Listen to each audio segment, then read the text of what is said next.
You know things, I know some too. Sit right down, the femsplain 'em to you.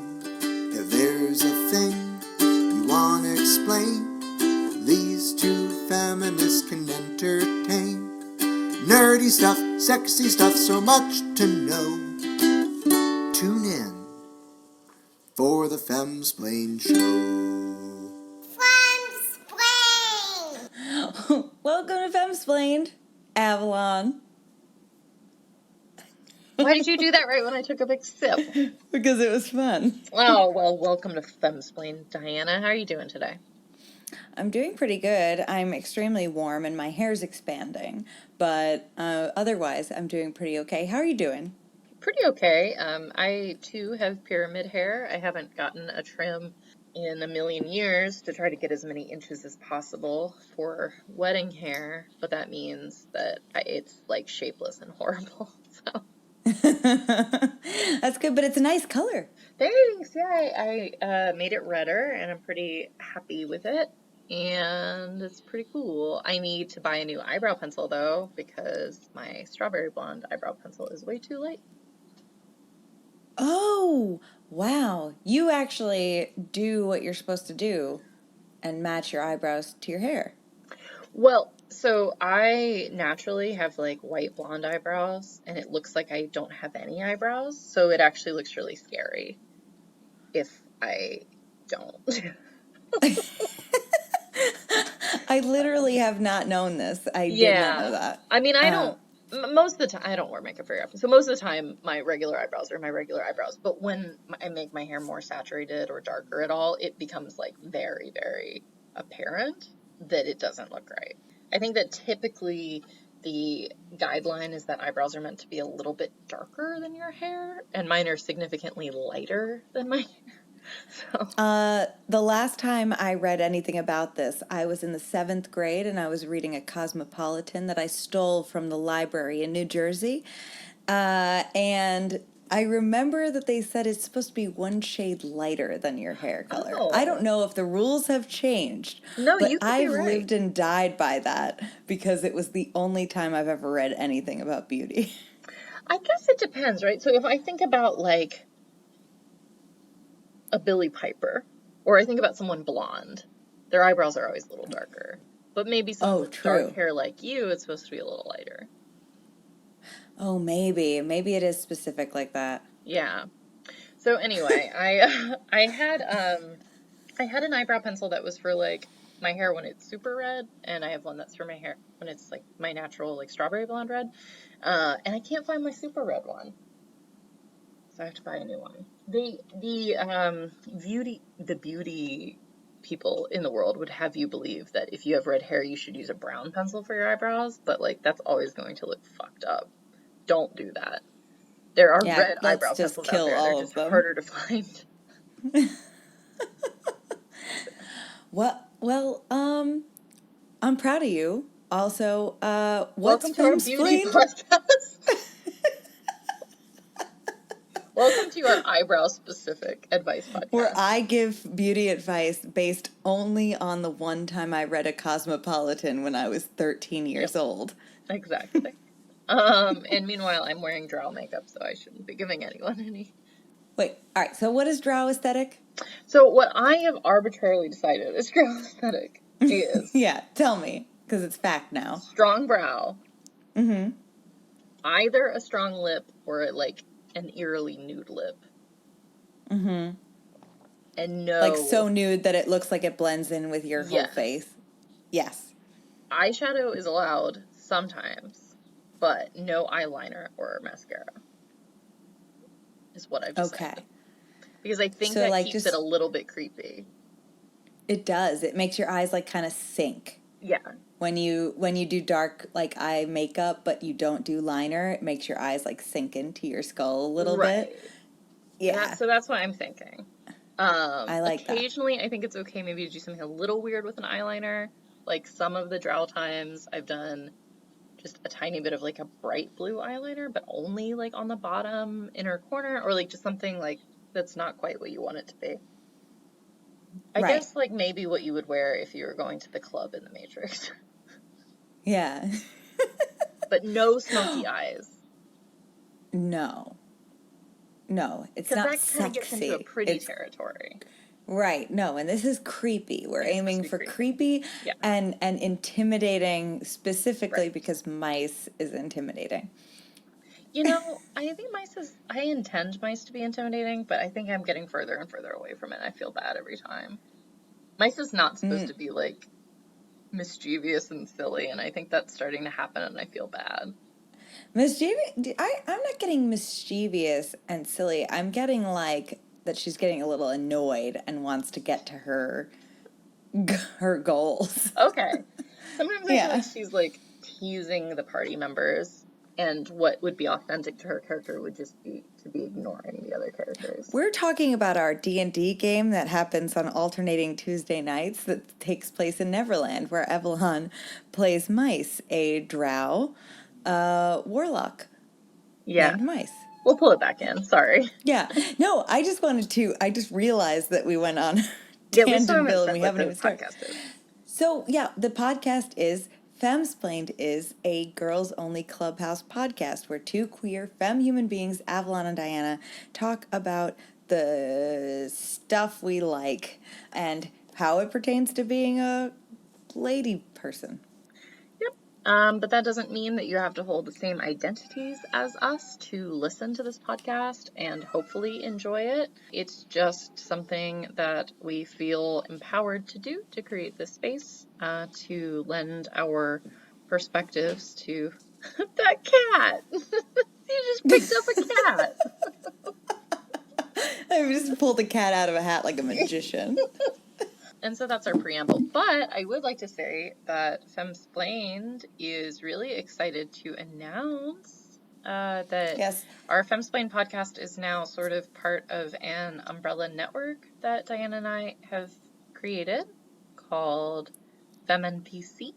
Yes. So this is what nerd culture did for us lately. It is that we have gotten to create this little umbrella network / home base for us, because Femsplained is not just a podcast anymore. Femsplained is a Twitch channel, a YouTube series, multiple different projects, and a podcast. So we've created this umbrella network, FemNPC, which stands for Fem Nerd Production Creators, and we have created a directory of all the many other amazing femme-identified nerd podcast, YouTuber, Twitch streamer creators that we've gotten to meet and connect with, and are hoping to keep growing that list so that people can easily find each other and collaborate, support each other, and just people who are looking for content made by people they identify with can find that too. Yeah, I think we were both really excited to admit that Femsplained had kind of outgrown itself a little bit, and maybe sort of the idea of Femsplained as a podcast wasn't extending to sort of properly capture and define some of the other creative things that we were doing together and with other people online. So I'm really excited to see where this goes. Diana just completed our sort of landing page website that you should go check out, and I think it will inform some pretty cool new projects, especially as it relates to D&D and Twitch, but also some of the other things that we do will be showing up on that site. Yeah, so it's femnpc.com, FEMNPC.com. That's it. That's where it is. And if you know any lady-driven podcasts or productions that should be on there, at us on Twitter or email us or whatever. So go check it out. Absolutely. Has nerd culture done anything else for you lately? You know what? Not really. Nothing I can talk about yet, anyway. Is it stuff that I know about? Yes. Oh, I don't know. Oh, I want to know. You do, I promise. It's not anything really, but I'll tell you later. But it's just... But otherwise, no, it's really just our stuff that I'm really the most excited about right now. And I'm really excited to dive into what's happening right now, too. Has anything else happened for you, nerd culture-wise? Gotten really into Marvel Ultimate Lions. Oh, Ultimate Lions. Yeah. And it's been kind of fun as part of like helping with this website and stirring up some old projects and things like that for it. It's been kind of like inspirational for me for a couple of things that I had left behind. Oh, I'm also going to be hopefully running a campaign on our Twitch channel. Did I There talk you about this go. already? No, you No. did not. I think it was before we started recording. On the alternating Tuesdays that you aren't running the Neverland game, I'm going to be running a game in the White Wolf World of Darkness. I haven't decided which though yet, which like I'm waiting for people to give me a hard time about. I think I'm going to do one of the Mage second editions, but it's just been a while since I've looked at any of those books. So I'm also kind of thinking about doing a Hunter system. Anyway, Ooh. so that's where we'll be at. It's supposed to be sort of dystopian, apocalyptic. I don't think it's going to be quite. I don't think apocalyptic is describing it as accurately, though. I'd like to think of it as sort of, yeah, like 1984 meets like Goblin Market is like kind of what I'm looking at, if that Yeah, makes sense. that description alone is what hooked me the most. Like, if you just Yeah. say that, that's all I needed to hear. I keep saying apocalypse, but I think that's giving maybe people sort of a Mad Maxy or like Terminator, like, vision or, but I think Yeah. that it's not going to be, society won't have crumbled quite that much. Quite the opposite. I think I'm aiming for like an over-structured end of society. Cool. So I'm pretty excited about it. Cool. I haven't gotten a ton of applications for it, but I'm really hoping that they will pick up in the near future. But yeah, so hopefully that'll be coming soon. Great. Well, I've sent in my application, and You I hope have, and I you appreciate do it. too. You and one of our biggest fans. That gulp was not pointed at. Yeah.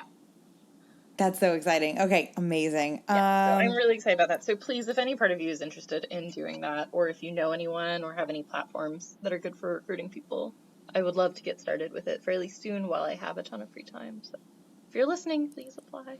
Apply. All right, so I can't tell you what this podcast is about until a man shows up and tells us what this podcast is about, as is tradition.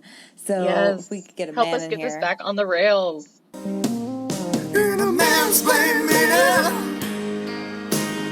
ooh, everything's explained. In a mansplain minute, ooh, tell the ladies what to say. In a mansplain minute. Putting 1 minute on the man watch and go. Buffy the Vampire Slayer? Seriously? 2 weeks? 2 Joss Whedons? Don't get me wrong. Love Avengers. Great flick. And if you like that movie, you should really try reading the comic books it's based on. I mean, oh my god, some of the lore when you really get into it. I know a lot of people just watch the movies and that's how they get into Marvel, but if you're actually a big comic book fan like I am, it's just so much more rewarding. Anyway, Buffy, listen, hey, maybe it was a great show, but it's one of those shows that you have to watch while you're in high school. It's not like you're going to sell me on Buffy now as a 31-year-old. I'm not going to binge Buffy, just like I'm not going to binge Degrassi or Dawson's Creek. There are just some shows that are a part of our high school experience that you can't really get other people on board with. For example, I'm not going to try to get any of you on board with Touched by an Angel, followed by Seventh Heaven, followed by Diagnosis Murder, and then you go to bed because it's 10, and that's watching TV with mom on Sunday. And that's your Mansplain Minute. Okay. Oh, Ooh. Whoa. this is a pretty big one. This is kind of intimidatingly large. Yeah, it's big. It's a part of our ongoing. What we've decided to do for the summer is the Whedon Wars, because Avalon and I both love many things of Joss Whedon's work, but we agree on almost none of them. So, With the exception with of the our exception opinion about Joss Whedon himself. of, our opinion about Joss Whedon himself being more or less a little bit trash, A little garbagey, yeah, for a little sure. garbagey, is pretty united, but we do like a lot of the media he puts out. Last time I did my Femsplain about Dollhouse, which is my favorite Joss Whedon, controversial. Very. Very. And Avalon today is, well, Oh, are you trying to pass it off to me? I am trying to pass it off to you. Yeah, I'm gonna do Buffy, which is not controversial. No, extremely non-controversial. Pretty obvious, even. I'm gonna stand by the Buffy the Vampire Slayer series being the best thing that Joss Whedon has done. Yikes. One yike from me. One yike. One yike from me. For a series of many yikes.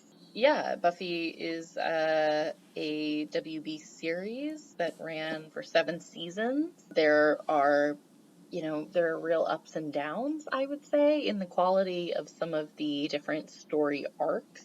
But as a whole, obviously, I think it's incredibly solid. Mm-hmm. And I would say that even in its weakest seasons, it had some phenomenal episodes. Okay. Now, I only watched, I don't know, the first couple of seasons. And I never got really attached to Buffy the show. I also, controversial opinion, I think the movie was better. And I can see the rage, but Yeah, I mean, I think that I definitely don't agree that it's better, but I do think that it is just completely different. I think that to me, the Buffy movie is so firmly rooted in a early 90s, late 80s, like, vibe and aesthetic. And I think that fast forwarding even just a few years for the series to be produced just lent itself to a very different vibe. As it gained distance from the 80s. It was like more I think that's a really solid analysis. like late 90s, yeah. Which is more relatable to me, I think. Mm-hmm. Whereas the other thing kind of feels like a time capsule or feels like sillier in a way for that reason. Mm-hmm. I think notably also the Buffy character is a lot less Valley Girlish in the show. Oh, 100%. Yeah, it's Even an though, entirely different iteration of Buffy. yeah, even though there is meant to be continuity Mhm. there with the events happening in the movie in season 1 are meant to have happened to her before she transferred to a new school. No kidding. Yeah, the only difference being is that in the show it picks up as if all of that happened to her freshman year of high school. So that she can, Yeah. so she can come in, transfer to a new, like, quote unquote, like, small town California school. Even though Sunnydale has, like, everything. It has a college when it needs to, it has a mall when it needs to, but I guess it's no LA. So the idea is that because of the events of the movie, her parents end up getting a divorce and her mom moves her to Sunnydale, where she has to, like, acclimate to being in a small town. And immediately falls in with trying to hang out with, like, popular people because that's who she was in LA and in the movie, but she's got so much of this sort of Batman, like, nighttime life and job of fighting vampires that everyone thinks she's weird, and so she ends up, like, just hanging out with nerdy people more who end up being the support characters on the show, even though there is, like, an episode where she tries to go out for the cheerleading squad in the new place and stuff like that. Oh, wow. I totally forgot all of that. I had no idea that they actually did make it continuous like that. And I mean, some things needed to be, like, conveniently forgotten in order for it to work. But yeah, she shows up in this new town hoping that she's done with all the vampire stuff. She gets a new watcher, is reluctant, but, obviously just sort of fate, blah, blah, blah. And her new watcher, his name is, remind me? Giles, right. Yeah, okay. Who I think is one of, like, the most consistently good characters across the show. Mm-hmm. But I think it also, where I think it is superior to the movie is that the friends that she makes and the support characters that are written are actually the more compelling characters in a lot of ways, or more sort of, like, interesting or charismatic. So I think it turns I do feel like that's the Joss Whedon special. Right. Yeah. I think that's what the Joss Whedon special. It's like an ensemble cast, very much so. Mm-hmm. Yeah, he's very good at having a great supporting cast of characters. His protagonists are always a little like, okay. Yeah. Yeah. Yeah, exactly. Yeah. And like Buffy's okay, but sometimes she could just not be there. And I think all of the best lines go to everyone else, especially Allison Hannigan. I think really is phenomenal as Yeah. Willow. So yeah, and I think that honestly, it's surprising to me that you aren't into it and have only seen the first couple of seasons, because I would actually think that those are the seasons you're most likely to like. Um, uh, I would Well, I the would be thing is, I surprised if, watched them. yeah, Yeah, I watched them like when I was young, right. like on the yeah, and like so I had my interest in TV was entirely curated by my grandmother. Hmm. She loved Joss Whedon, Oh. and she loved all things like sci-fi and stuff like that. So she force fed me like Xena Mm-hmm. and like Hercules and Buffy and stuff. And for whatever reason, I don't even really remember it that well. For whatever reason, Buffy was one that just didn't stick. And I kept, I kept on watching like all these others, and then Firefly happened, and she was Mm. like, she exploded. So like those are the things that I guess I had given more attention to. So Yeah. I don't remember why exactly I fell off with Buffy, but it never stuck. And then I don't know, I haven't really revisited it. Yeah. Yeah. I think it's pretty solid. The first I think that its appeal, I think it did, especially in its high school years, which is the first 3 seasons. I think it did a good job with sort of like my so-called life-esque angst romance. I don't know. Like I feel like the romance Right. that was happening for the first few years was particularly engaging as like a preteen compared And to some of the that's other things. Buffy and So Angel? that is Buffy and Angel, Or but it's it is. also Okay. like for me, Willow and Oz was really big, which is Alison Hannigan and Seth Green's character. Um, Oh, Super right. strong. Wow, I totally forgot Yeah, about Seth Green. Seth Green was, I think, one of the best parts of the show. His character arc, and it's like a huge bummer that he was around for as limited of a time as he was. Wow, I entirely forgot that. Yeah, he I loved is him. so good in it. He's Yeah. so pure, and so sincerely appreciative of the things that were really great about Willow, and it was just really nice. So, and I think that at least at first, Xander's character was kind of interesting when there was like a will they won't they with Willow. In hindsight, some of his friend zoning behavior about Buffy's a little bit of a bummer. It's not so bad, but it's easy to read into, I think, going Yeah. back.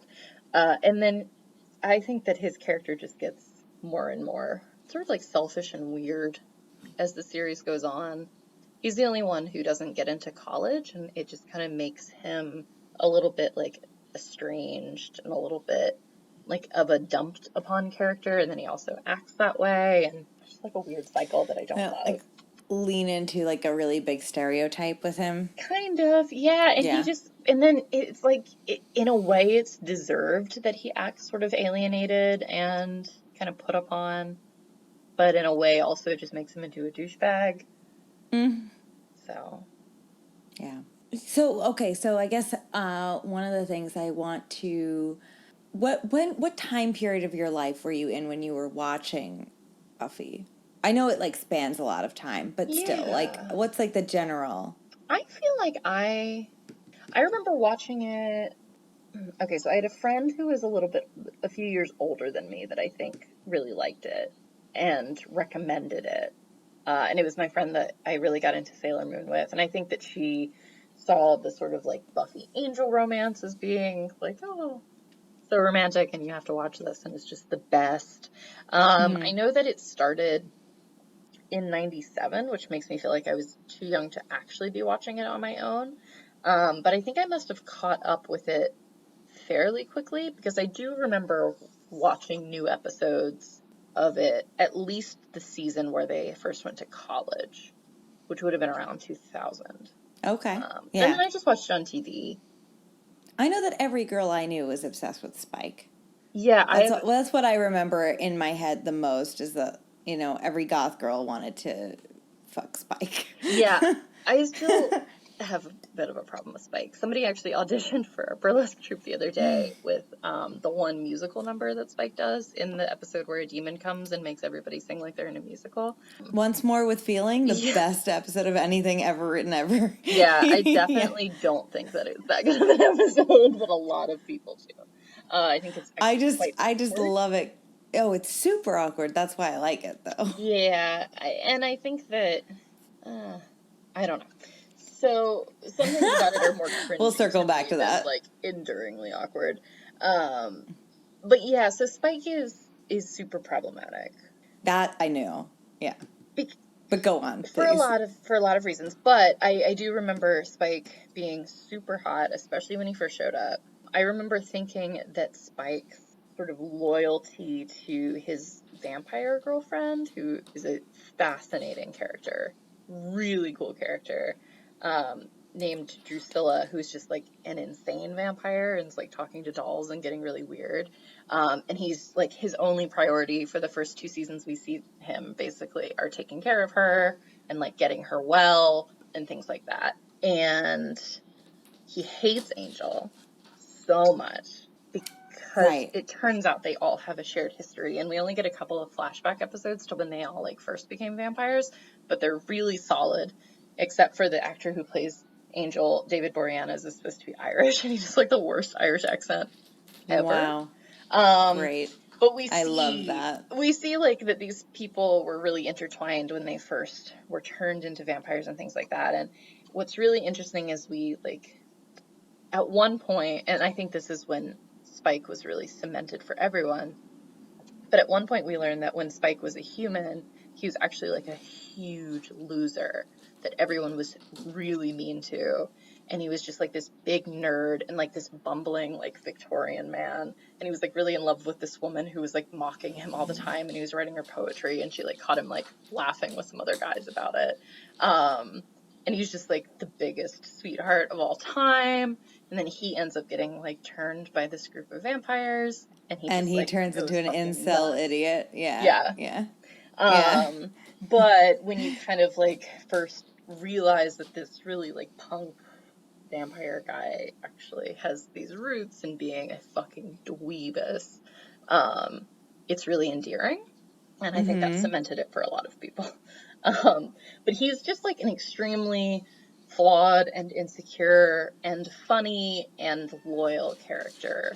And for being a vampire that doesn't have a soul, Angel being the only one with a soul, like he has way more humanity than any of the other vampires. Like he's the only one that wants to like eat human food sometimes. Yeah. Oh, so his humanity score is like pretty high. Really high, with like without much explanation, really. Yeah. And so I do think that that's part of what's endearing. I feel like his hotness was like, and him as a romantic character was cemented by his loyalty to that crazy vampire. Yeah. And I just couldn't get past his hair. It's so bad. It's so bad. It's like Justin Timberlake ramen-y. But it's almost like you can see the bleach line halfway down his forehead. I know. It's I don't know what it really is. Bad. It's definitely just the way he carries himself and not the way that he looks.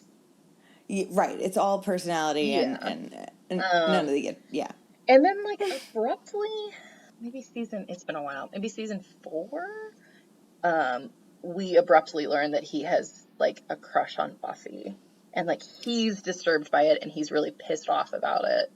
Wow, it's that late? It takes a while. It happened much earlier. Oh wow. No, he's just like the bad guy for a while, and then he kind of like is no longer threatening enough to be a bad guy, and Buffy's just been like really shitting on him and beating him up, and then at one point he like wakes up from a like sex dream and is like, oh no. This person who's completely been ruining my life now, I'm completely obsessed with. And then he's a real creep about it. But I think that your feelings for him have already been cemented, so it's hard to start viewing them through a creepy lens. But at some point, he definitely like has like a robot that looks like Buffy.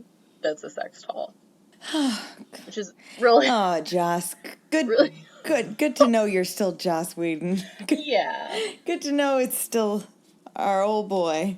And then there's a really obnoxious story arc when Buffy goes to college that there's like this secret special forces military monster fighting group that are stationed underneath her college campus, and they sort of they capture and run an experiment on Spike where they put a computer chip in his brain where if he commits any violence at all, it's like excruciatingly painful for him. So that season really fast forwards him becoming kind of an ally character because he's not allowed to hurt people, but he's still like not good. He never has a soul or anything like that. But that's kind of like his moral compass is realigned for the audience a little bit more during that season. And That is horrifying. I Like that is actually terrifying that is not is that's just how they leave him like that.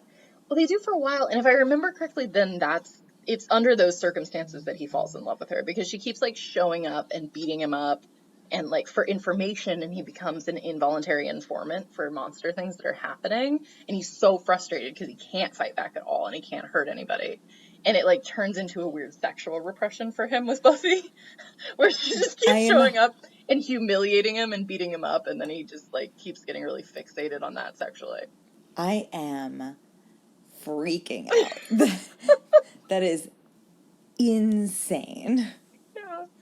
Eventually, Anyway, like the chip breaks or something, but from then on, he's like barely evil. He's been conditioned. Yeah, yeah. he's got a Pavlovian response to being humiliated sexually and also being good. Right. So where the Spike problems begin, if we could just say that none of these are problems and just things that make us have weird like sexual feelings for him. Sure. At one point, Buffy dies. So Buffy actually does die a few times, but at one point she dies in a big way. And then at the top of the next season, her friends all reincarnate her, and she comes back kind of wrong.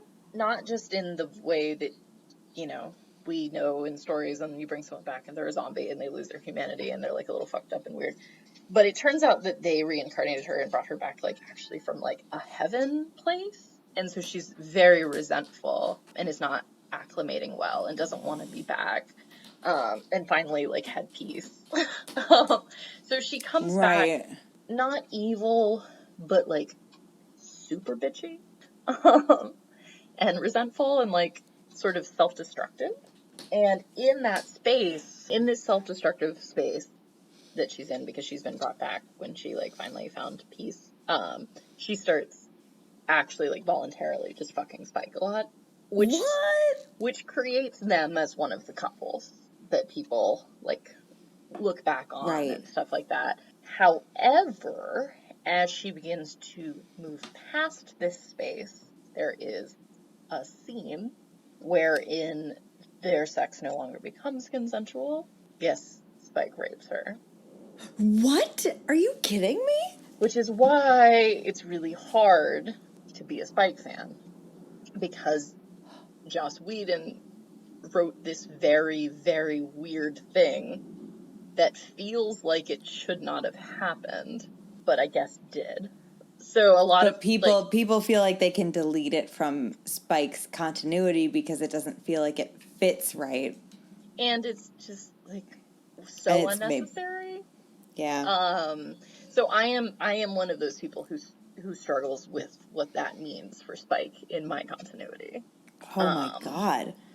Because even after that, like pretty much 100% of what we see from him is like all redemption stuff. It's all self-sacrificing. It's all being in love with her. It's all like doing everything he can to like protect her younger sister and like all of this stuff.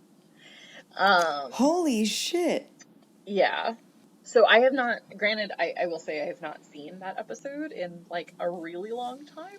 So if it's more disturbing or graphic or straightforward than I'm remembering, that's fine. And I apologize for that. But my recollection is that it was really like, oh, this is weird. Why is this happening? Why not only is Joss Whedon writing this scene, but why is he writing it with so many shades of gray that are just going to make us feel like we need to second guess the protagonist in this situation? Yeah.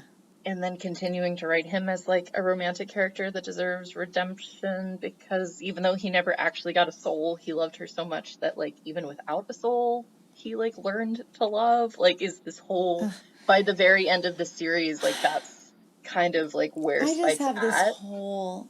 I have a problem with inventing the existence of a soul, Mm-hmm. which is like a.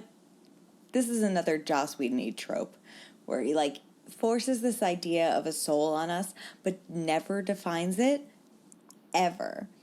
So like in Dollhouse, he does it too, where like there's some soul, but it winds up just being like a super ego. It just winds up being like your brain's chemistry, Yeah. but ill defined. But he still assigns it like romantic properties. Mm-hmm. In this, like if this character Spike does not have a soul, as is the common idea of one, then how is anything that he's doing outside of like a mechanical, like goal oriented process? Yeah. It's Right. weird. I mean, he's the only one that has, for whatever reason, has so much humanity, even without a soul. And for some reason, that makes him like even more special than someone like Angel, who is like irrevocably evil without a soul. For Angel, a soul is literally just a conscience. Right.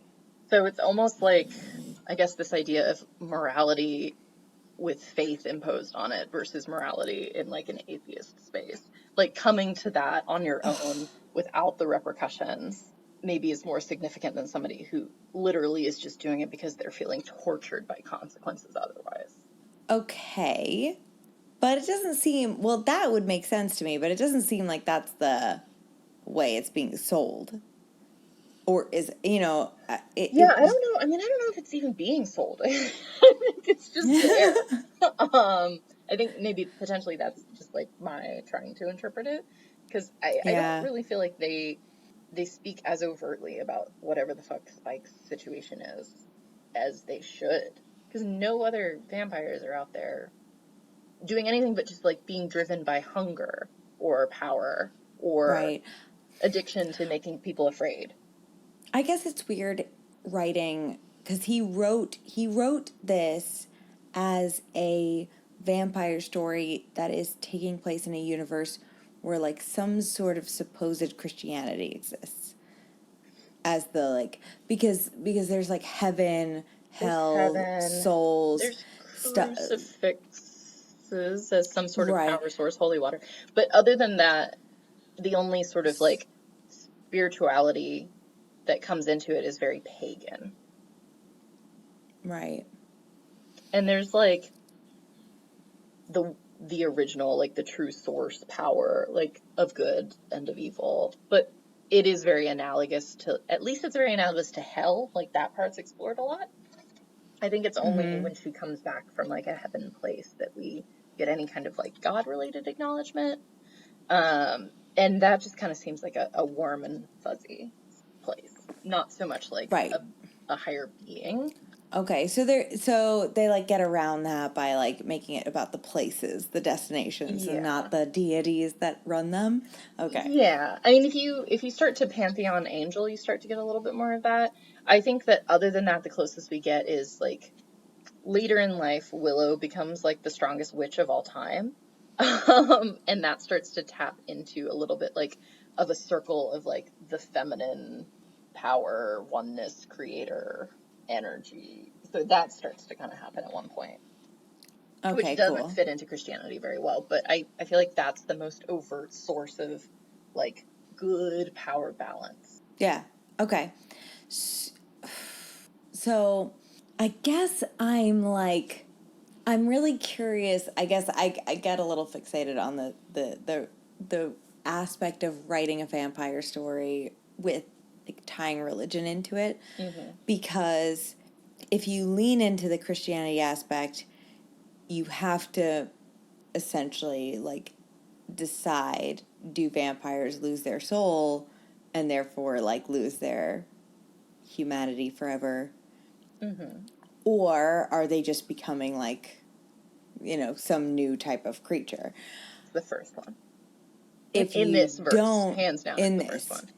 if you don't include Christianity in your vampire fiction, you're kind of more free to create like gray areas of vampires. Yeah. Where there's like a scale of morality. Yeah. Just like with humans.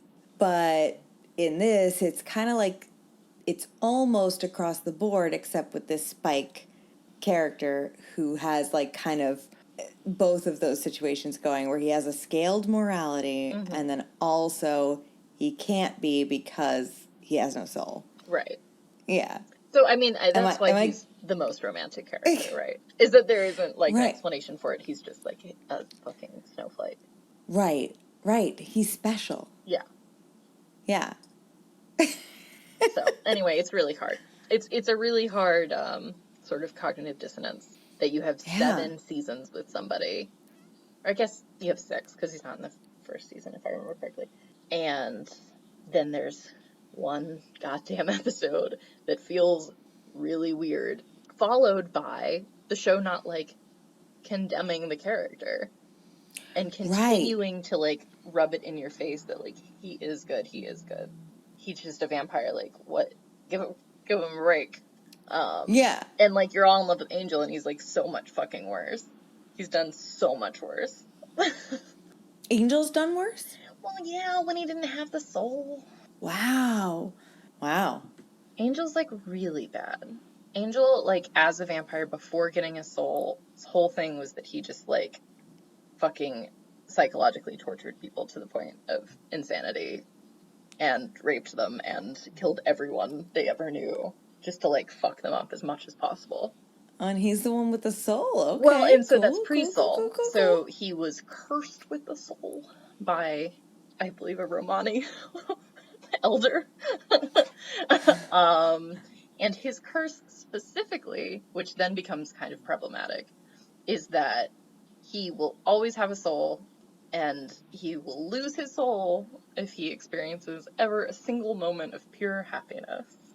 So he lives with all of the guilt and memory of everything that he's done, compelled to help fight evil, knowing that he cannot in any way pursue any kind of happiness or feeling better in any way, or his soul will be lost, and he knows that he'll be responsible for even more morally reprehensible actions.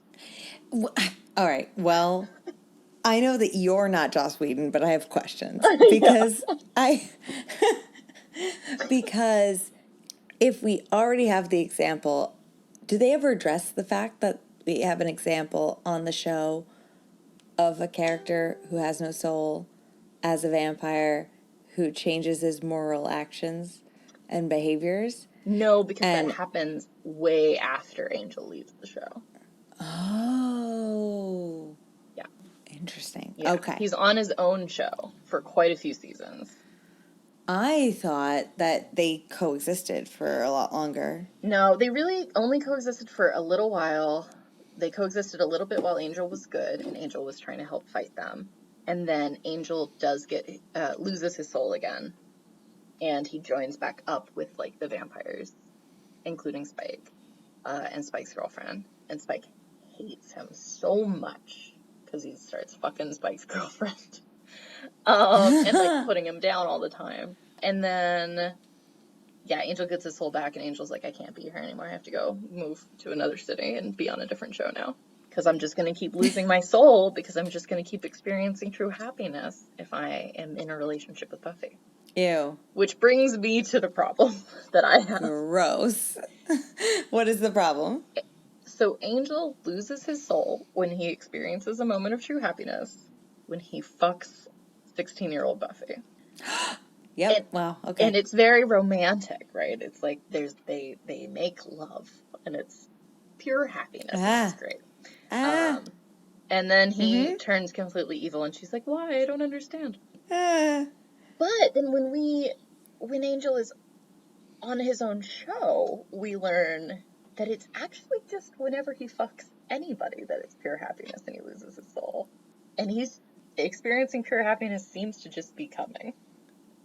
Which I don't love. Like, because it really changes the whole narrative. Yeah. Well, I guess if you've gone that long without experiencing true happiness, you know what I'm saying. If Yeah, you've gone a long time, yeah. maybe it feels similar to true happiness. But yeah, I'm guessing that he fucks a lot on Angel. It, like, if I remember correctly, there's like at least 2 times with 2 different people that it's like a problem that Angel had sex with them because that means his soul is gone. And it's like, was that all it was all along? Was just sex, It was, yeah. it was, that's just very different. It feels very different in terms of curses. If it's really just like a sex curse. Yeah. The vampires don't want him to fuck. Yeah. Yeah. And Okay. also, like, for the person who put the curse on him, like, just in They terms just of put it. damage control, like, I understand cursing him with the guilt of everything he's ever done, but the thing that gets him out of jail in terms of his guilt is just, like, if he ever has sex, like, that seems unwise. It just seems also like more of like a dom situation, like a chastity belt Yeah. situation, like you can't have sex or you're gonna Or you're lose gonna your be evil and soul. fucking kill people. Don't do Ha it. ha ha, don't Yeah. do it. But do it just Yeah. for a But little obviously you can't bit. do And it then because you're in love with a high schooler, so what can you do? Yeah. So so those 2 vampires always hate each other quite a bit. yeah. So okay. So who all right, I have 2 questions. So who would be your favorite is my first one. Like of the whole cast. Like who do you think is the best character overall? I think it's Spike. Okay. Yeah. Yeah. I also, in terms of characters that aren't there quite as often as some of the others, I'm a big fan of Seth Green's character. I'm a really big fan of Eliza Dushku's character. Yes. And I would say Willow, but honestly, like her dark season and also her queer story arc, I just don't love. Joss can be a little pedantic and not pedantic, like I don't know, condescending with queer Yeah. stories. Yeah, Yeah. It's not his best. her girlfriend is like the least interesting character I've that's ever been on TV. And as much as I would like to be excited that Willow ended up being gay, like Tara was just like a human mannequin who was always confused and not Yeah. funny and I don't know and I just like I don't know. I wish that I could be a bigger fan of that relationship. No. I remember being more of a fan that it happened, not of Yeah. it. Yeah, Tara was just rough. And I think that's a big problem I have Yeah. once more with feeling is that Tara sings for a long ass time and I do not care. So yeah. Yeah, I think for me those are probably the best characters. Early And Willow I like.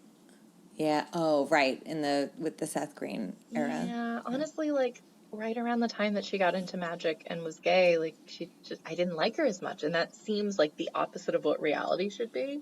But I just don't think she was written very well after that. Interesting. I have to go and watch more of that. And again, I guess maybe I would feel totally different potentially if I rewatched it. But that's where it Maybe. lost me when I was young. That's what homework's for. It is. So my other question is then what like did you have in a lot of your episodes you usually have like a a significance to the things that you loved based on like the time period and who you were friends with and like what you were creating online. And I'm wondering if there's a correlation with something Buffy wise in that. Like what time of your life was this? Buffy was contemporary, I think, with Sailor Moon time and onwards. But it was never, like, I was never involved in any kind of fandom with it, which seems weird. It was just like a TV show that felt mainstream enough that I didn't need to be closeted nerdy about it.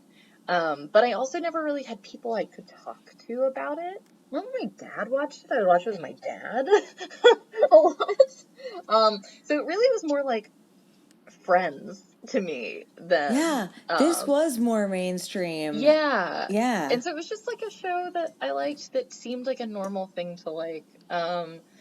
Did not occur to me that people were like obsessed with it in a nerdy way or that it was more of a part of nerd culture. I think I tended to associate nerdy things with having to be animated, to be honest with you. Live action made it seem like it must not be that weird. Yeah. Wow. I don't know why. But yeah, and like it was kind of the same with like I would watch Charmed every week, but I would maybe ask one of my friends like if they had seen it or what they thought about something with it. But I think if anything, Buffy I just associate with like starting to have like weird sexual awakening feelings. And it was probably because of what I'm now realizing were all of these weird latent like celibacy dom energy things that were happening. Well, I mean, it like really seems like it probably played on weird teenage sex drives and shame and confusion because even the adult characters in the show were having weird repercussions for sexual expression and somehow like good and evil was like really tied in with it in a weird way. And right, like you it was lose like your on soul a if you have supernatural sex. level. Yeah, I don't know. Yeah, I just think that I probably started having like weird daydreams about like supernatural creature gangbangs because of this show. Speaking of which, I think you should lead us into some games of Fuck, Marry, Kill, Okay. aka Spoon, Fork, Knife. Well, I don't know how you can do it though. Well, if I don't know them, I'll Google them. All right. All right. So Fuck, Marry, Kill. We didn't even talk about Riley. But Angel Riley Spike is the big one. Riley was Buffy's boyfriend for like too long, but he was a muggle post Angel that she was with. Oh, I know this actor. Okay. He's the fucking worst. He's one of those army guys underneath her college. So it's Buffy, it's Angel, Riley and Spike. Okay, kill Angel, fuck Riley, marry Spike. All right. What about you? I'm gonna say fuck Angel, despite consequences, marry Spike, and kill Riley. Nice. I like that. God, there's so many. My brain keeps going to really obscure places. Okay.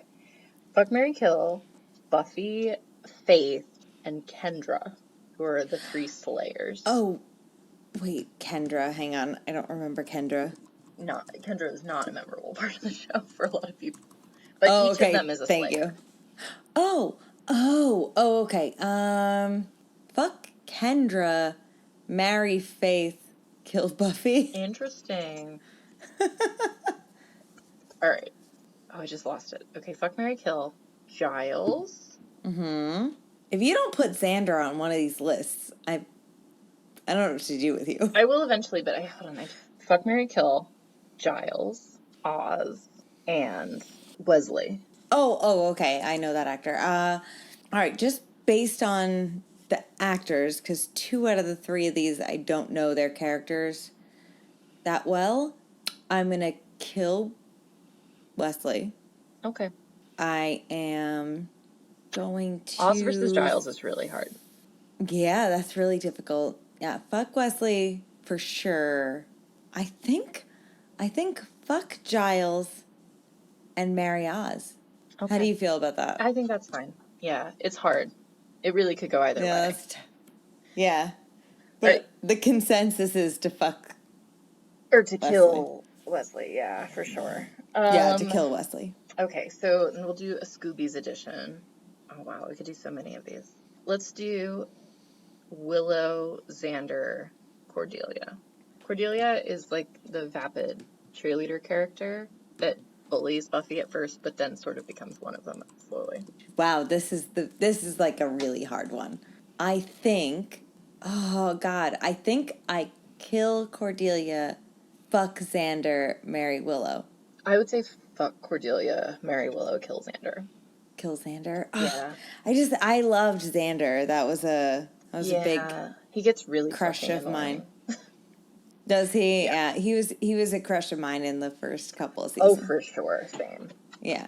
Okay, fuck, marry, kill. Mm-hmm. Drusilla, which is Spike's crazy girlfriend. Anya, which is the former vengeance demon that Xander then dates for a really long time and is very quirky.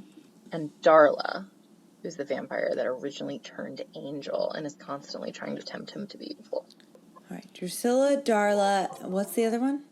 Drusilla, Darla, and Anya. Jesus. Wow, this is extremely difficult. I will kill Drusilla, fuck Darla, marry Anya. Yeah, I mean, I think that's a hard one. I think marrying Anya, hands down.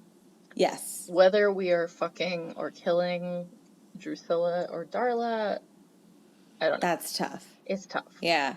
I think that Drusilla is like fucking like might be really weird in a good way sexually or weird in a bad way. And it's really hard to tell. Yeah, well, like also that like I that whole like just the description of like how Spike was like codependently trying to like fix her made me feel like that's gonna be bad for me no matter what. Like I can't fuck that or I'll get trapped in that too. Yeah. I'll be like, oh yeah, we're just gonna fuck one time, and then like, oh no. Yeah. I'm trapped in a downward spiral. So Drusilla is really interesting because she's got like kind of a premonition-y sight going on. Mm-hmm. And was tortured bad for relationships by Angel, and that's part of like a little bit of wigginess. But also he's taking care of her because she is genuinely like sick because she got caught by a mob and almost killed. Just saying. No, I'm just very saying that she's tragic. a compelling character. Very compelling. Whereas Darla's not really compelling. True. But maybe I will be less of a shit. Very fair. Very fair. Yeah. All right. Well, I barely talked about anything. No, you did. All right. So if you had to give your pitch, your elevator pitch about why Buffy is the winning Joss Whedon, to win in the Joss Whedon Wars, give me your elevator pitch for why it's the best. It is the best because it was the only show that was good enough that it was allowed to run to a natural completion. And potentially even renewed too many times past a good completion because it was a good show. And is that... Well, you know what? We'll argue about that in the comments about why that's contradictory. But... How is that contradictory?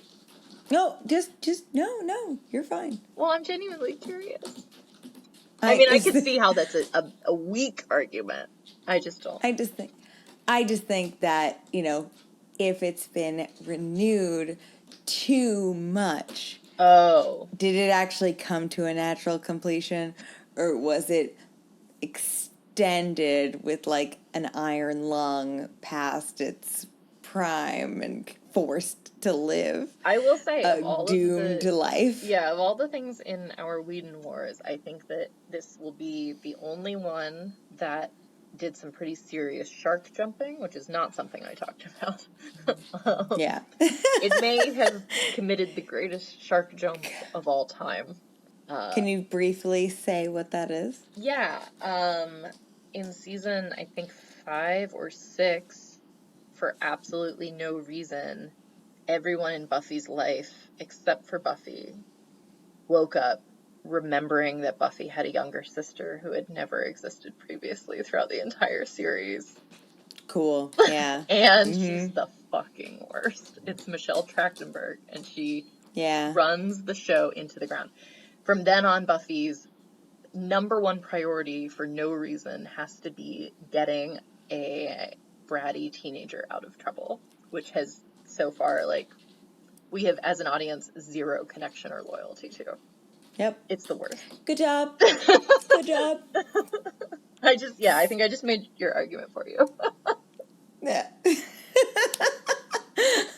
Well, so this is Femsplained. Where can you find Femsplained, Avalon? You can find Femsplain everywhere there are weird ringing sound effects in the background. Yeah. And also on Podbean, Google Play, iTunes, Stitcher, Spotify, and presumably if there are other places that podcasts are consumed, give us a heads up and you can find us there too. That's where you can listen to us. But where can you, like, interact with us? You can interact with us at Femsplain Podcast on Instagram, at FemNPC on Twitter, FemNPC on Twitch. You can... It's terrifying me. You can find Femsplain Podcast on Facebook, but most notably, I would suggest that you go to femnpc.com, check out the directory of cool-ass ladies and femme-identified folks who are creating awesome nerd content, and let us know if there are people we've missed, and also submit, connect, and join the Discord channel. Nice. And you can check out the things that Diana and I are doing both collectively and independently, aside from this podcast, on that website as well. That's now my burlesque landing page, and that is Diana's Adventurers Wanted GM for Hire landing page. So there's a lot of other really cool things to check out there and support the two of us, in addition to all of these other cool people that Diana talked about. Sweet. Make sure you, if you're interested in playing in my 1984 Goblin Market campaign, please apply. Goblin Market. I can't wait. Okay, yeah. I'm so excited about that. We will see you soon. Bye. Well, we will not. We'll never see you again. We'll never see you again.